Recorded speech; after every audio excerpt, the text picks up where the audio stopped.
शारदे कहाँ तू वीणा बजा रही है। माँ शारदे कहाँ तू वीणा बजा रही है। माँ शारदे कहाँ तू वीणा बजा रही है।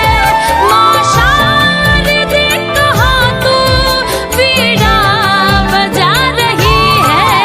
किस मंजू ज्ञान से तू जग को लुभा रही है।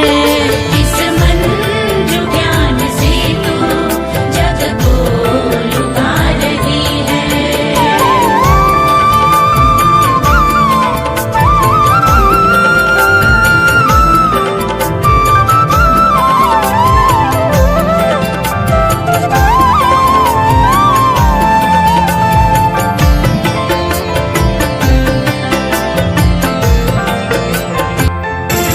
माँ शारदे कहाँ तू वीणा बजा